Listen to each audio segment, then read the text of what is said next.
Roll Tide and welcome back to Crimson Drive, driven by NASCAR. This is Roger Hoover. Now, please be joined by Taylor Bowen, the newest member, one of the newest members of the Alabama men's basketball program, as they're coming to you from inside the Advantage Center in our podcast studio at Saban Field. And first of all, Taylor, Roll Tide. Have you gotten used to saying that ever since you made your decision to come to Alabama? Yeah, for sure. It feels like I'm ending a lot of sentences with Roll Tide. So. Well, how exciting has it been? Obviously, we'll talk about everything that led from you going to Florida State here to Alabama, but just since you've been in Tuscaloosa, what have you enjoyed about this place? It's been great. It reminds me a lot of home. It's kind of just out the way. And the program has been fantastic. We all went to Coach Oates' house recently. We went on the boat. We had a great time. So I got no complaints at all. It's been great. The area is nice. The people are even nicer. That Southern hospitality is a real thing. Any water skiing? I mean, getting on the inner tube or anything like that when you're out on the boat with Coach Oates? No water skiing, but we got on the tube. He took us tube, and that was pretty fun. Was he able to knock some guys off? Coach Saban was known for doing that during his time. Yeah, he's pretty smooth. He knows what he's doing. He knows how to drive the boat. He knows how to get us right over the wake. So that's pretty cool. And it sounds like already some good chemistry on this team. Even though some of you guys are just getting here these last few weeks, do you feel like it's been good? Yeah, for sure. I mean, we all have a common goal of winning. We all want to win, and everybody's cool with everybody. We just got good leaders, and the guys that were already here, like Houston and Biz, they really made it like, hey, welcome. Been open arms, and we've just been a family so far. So yeah. And what's it been like when you've been able to put the uniform on, get to practice a little bit, some of the organized workouts you all have had? It's unbelievable. The level of structure, the coaching. I've never had this before. With the analytics and how the coaches teach and explain things, and I'm just shocked just how organized and just how good of a program it is. Obviously when I was taking my visits and everything, I was the most infatuated with Coach Oates' his offense and how he was organized and everything. So it's cool to live it now and be here. You mentioned the analytics. Are you a bit of a numbers guy? Aren't you a finance major? Yeah, I do major in business. I understand numbers. You got to be successful in basketball is a game of percentages, and I think that Coach Oates breaking down his numbers and how to best get the best shots really speaks. Yeah, and when he's talking to you about how you're going to fit in this system, you can go to the analytics, you can go to the numbers. Does he also back it up with a lot of video? Did you see a lot of examples of what you could do? For sure. I mean, on my visit, we watched the videos. We watched guys like Grant Nelson and guys that played my position really do a lot of similar things that I did. And, obviously backs up the numbers afterwards, but, you got to see it, obviously. I play basketball. I'm not a mathematician.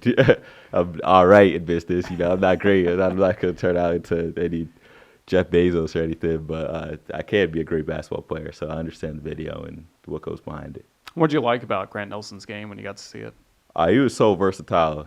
Before he even came to Alabama, I was a fan of him when he was at North Dakota. His highlights are ridiculous.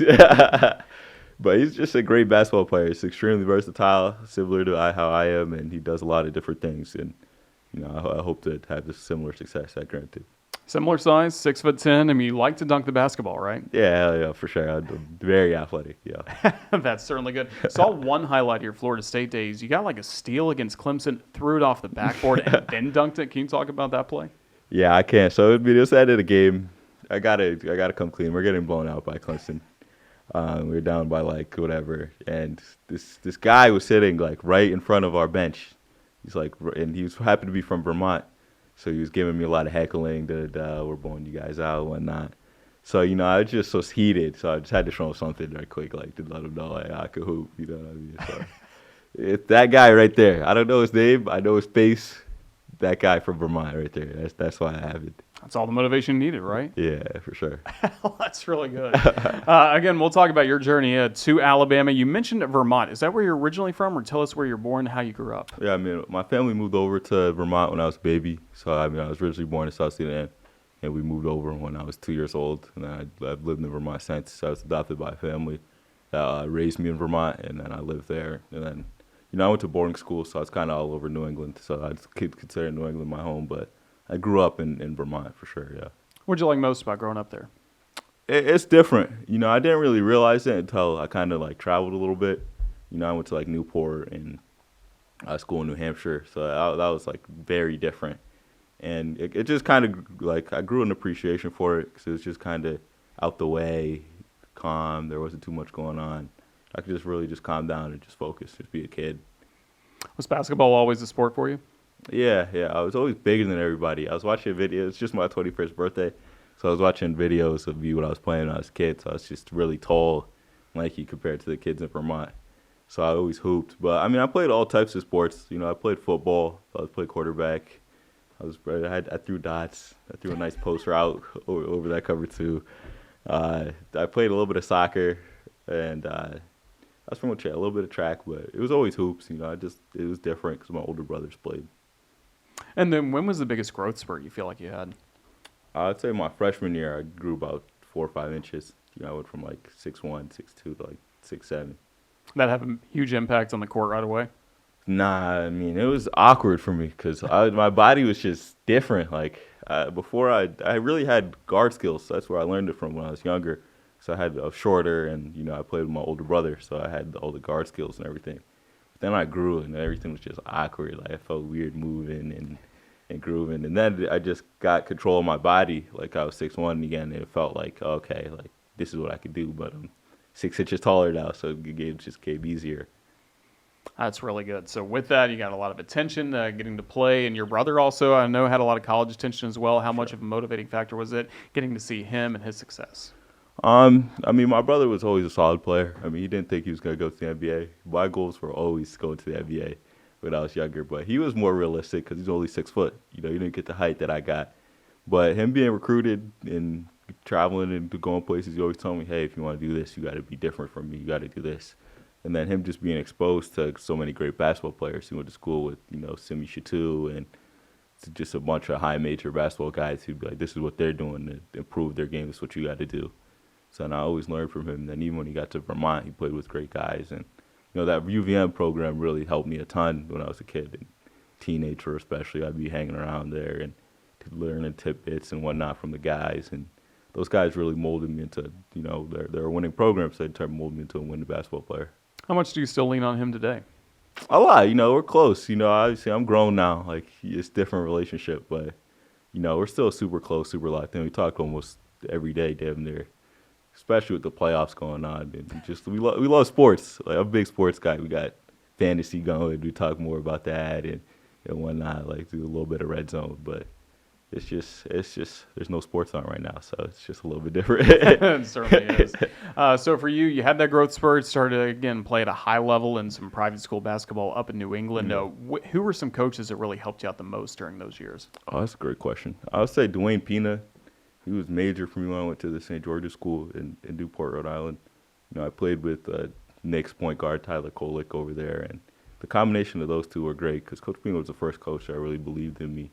That was when I first started getting offers when I was like a freshman, and he really said, you got to spend time in the gym, take your schoolwork seriously, and go where you want to go.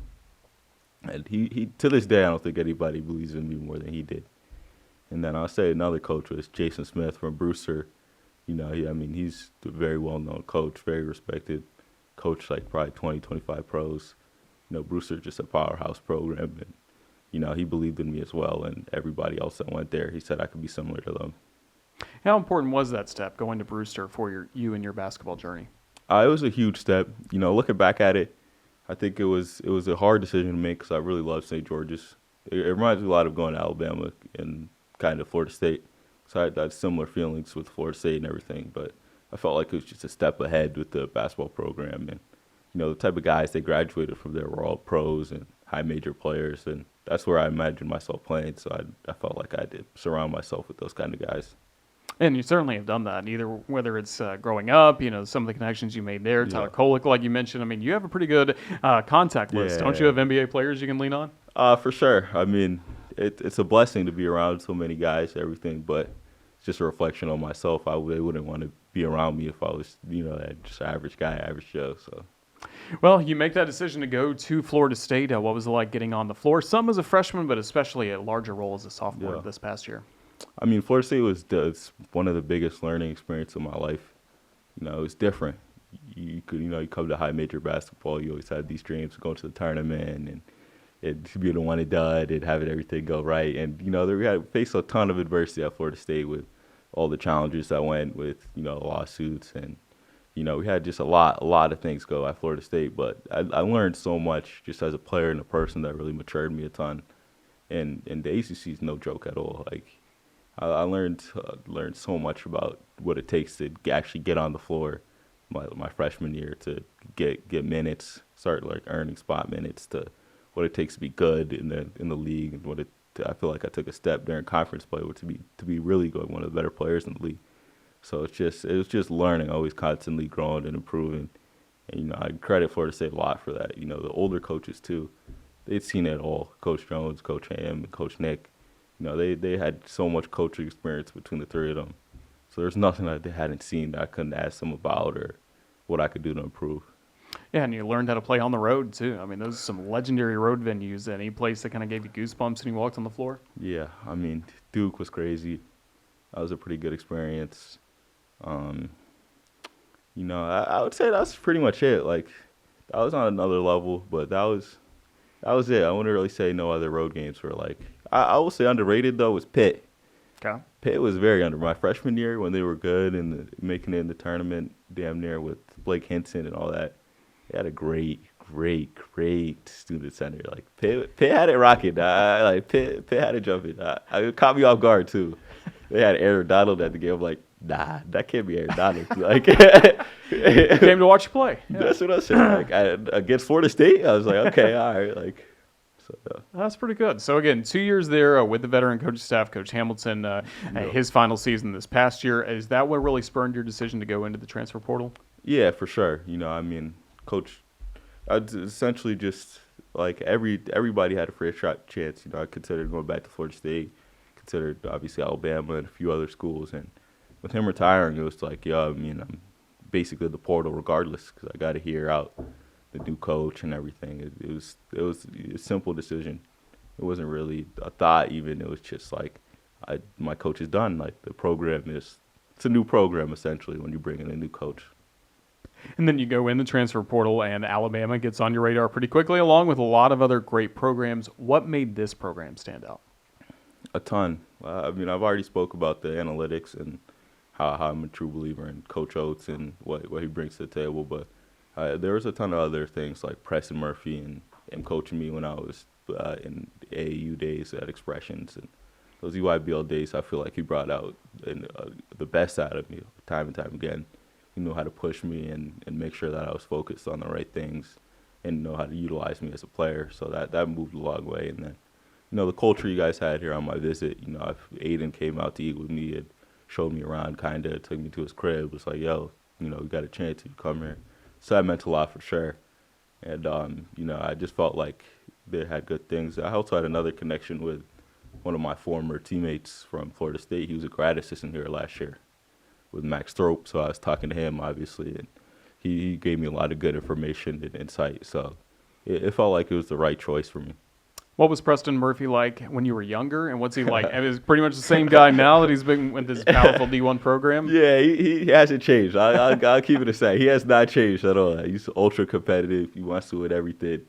I think he's definitely gotten better for sure. Like, as coaches get better, just as players do. And I think that his knowledge has gotten better. Like, from when I was younger, it was more so about just utilize where to get to the spots and everything and how to utilize my skills.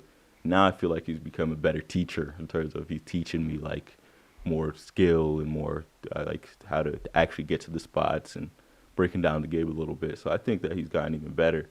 But the number one thing that he's always been good at is being a motivator and a people person. Yeah, I feel like our connection is real cool, and he knows how to motivate me to play harder and play better. And how about his social media game? Somebody got to take his Twitter away.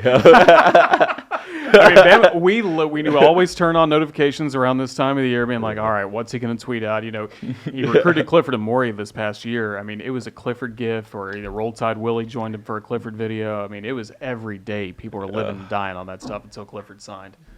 I compare him to Shannon Sharp all the time. Like, they're both super swole. They got larger life personalities. They're cool on social media. They're themselves. So. That's really cool. Preston Sharp. So again, you didn't have very long to make this decision. What was the kind of determining factor, and how exciting was it to get share with either Coach Oach, Coach Murphy, the basketball staff, that Alabama was the pick? Yeah, I mean, Alabama was my last visit before I went back to school, and I really felt like once again it was the right place for me and everything. And once I knew it was the right place for me, it was pretty simple.